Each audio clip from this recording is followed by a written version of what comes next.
ओम शांति। साकार मुरली से स्टोरी। सर्वश्रेष्ठ कर्म। भानुमति के बेटे बहू उसे बुढ़ापे में अकेले छोड़कर शहर चले जाते हैं। एक दिन भानुमति की राधा नाम की सहेली उसका हालचाल पूछने के लिए उसके घर आती है। भानुमति कहती है, राधा, मैं तो अपना कर्म ही कर रही हूँ ना जाने कौन से जन्म के कर्मों का दुख भोग रही हूँ। राधा बोली, मैंने तुम्हें पहले भी समझाया था कि परमात्मा का ज्ञान ले लो।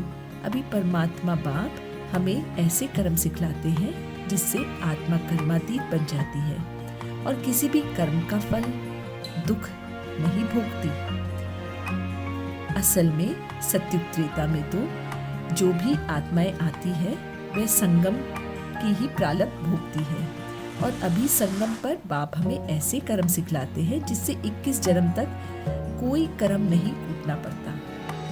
अगर तुम भी श्रीमत पर चलोगी ना तो तुम्हें कर्म कूटने की दरकार नहीं। भानुमति ईश्वरीय ज्ञान लेने के लिए तैयार हो जाती है। राधा कहती है, आज से तुम्हारा ईश्वरीय बचपन शुरू होता है जिसे अभी कभी नहीं भूलना। जब हम फुल पास होंगे ना तो ही सूर्यवंशी घराने में राज्य करेंगे। भानुमति कहती, अच्छा, फुल पास होने के लिए कौन सा पुरुषार्थ करना होगा?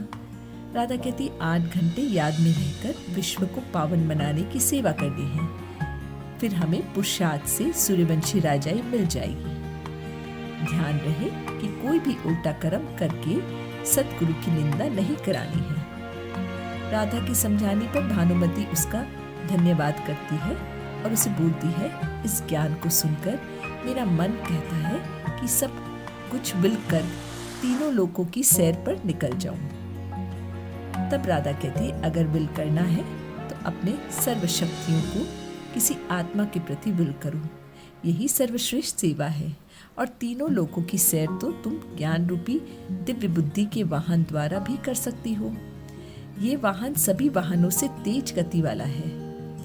अब भानुमति समझ जाती है कि श्रीमत से प्राप्त सर्वशक्तियों को अन्य आत्माओं की सेवा में लगाने से वह फुल पास होकर सूर्यवंशी घराने में जाने की हकदार बन जाएगी। इस प्रकार भानुमति विश्व की सेवा में जुट गई। इस कहानी से हमें ये शिक्षा मिलती है कि अपने सर्व शक्तियों को अन्य आत्माओं के प्रति विल करना ही सर्वश्रेष्ठ कर्म है।